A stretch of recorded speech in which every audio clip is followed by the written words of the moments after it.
If you're watching this right now, maybe life feels a little heavier than usual. Maybe you're tired. Maybe you're carrying something that nobody else really sees. Or maybe you just feel alone in a way that's hard to explain. If that's you, I just want to sit with you for a moment and share something that has carried people through their darkest nights for thousands of years. Psalm 23, not as a church slogan, not as a memorized passage, but as a reminder of what it means to have Jesus walk with you right now, in real life, in the middle of whatever you're facing. The Lord is my shepherd. Think about that for a second. A shepherd doesn't shout at the sheep from a distance. He's close. He walks step by step. He knows every weakness, every fear. He doesn't get annoyed when they wander. He goes after them. So when David says, "The Lord is my shepherd," he's saying, I'm not navigating this life alone. I'm being led by someone who actually cares. And Jesus calls himself the Good Shepherd, not a symbolic one, a real one, someone who sees you, knows you, and isn't going anywhere. I shall not want. This doesn't mean life is perfect. It means you're not abandoned in your need.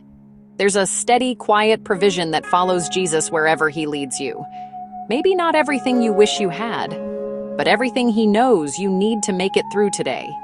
Sometimes that's strength, sometimes peace, sometimes just enough hope to get out of bed and face the next hour. He makes me lie down in green pastures. There are moments when Jesus slows you down, not to punish you, but to restore you, to help you breathe again, to remind you that you're more than what you produce or what you've lost. Those green pastures moments aren't always dramatic. Sometimes it's a quiet drive home. Sometimes it's the kind of peace you can't explain. Sometimes it's a gentle reminder that you matter.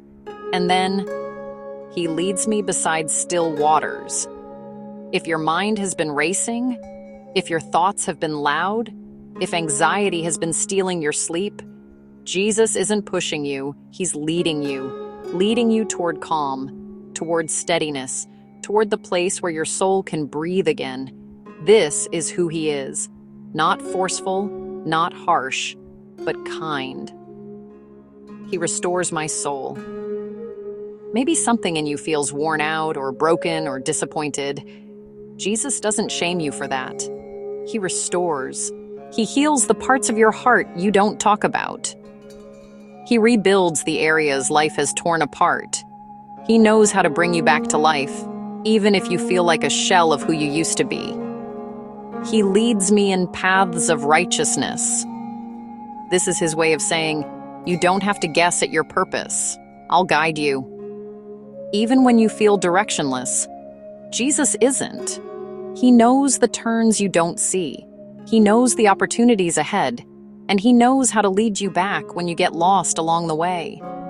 Even though I walk through the valley of the shadow of death, this is the part everyone feels. The valley, the shadows, the things that feel too big, too dark, too much. Notice something important.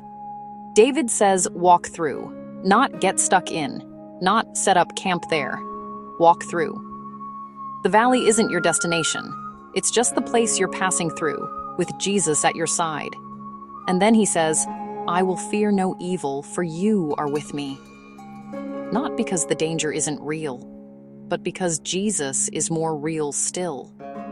You don't have to pretend you're fearless. You just have to remember you're not alone. Your rod and your staff, they comfort me. Jesus protects you. He defends you. He keeps things away from you that you never even knew were coming. And he gently guides you back when you drift. His correction isn't rejection, it's care. You prepare a table before me. Picture this. God setting a table, lavish, intentional, full of care, for you. Not when life is peaceful, but in the presence of your enemies, in the middle of stress, in the middle of conflict, in the middle of situations that feel out of control. Jesus gives you peace in places that shouldn't feel peaceful, hope in moments that shouldn't feel hopeful, provision in seasons that look dry. Surely goodness and mercy will follow me. Imagine two shadows that never leave you. Goodness, mercy, not chasing you to scold you, but running after you to bless you, to catch you when you're falling, to cover you when you're tired, to remind you that you're still loved. And I will dwell in the house of the Lord forever. This is the promise that no valley lasts forever, that no pain has the final word, that Jesus isn't just the God of today, He's the God of forever. Your story doesn't end in fear. It doesn't end in loss. It doesn't end in uncertainty. It ends with Him.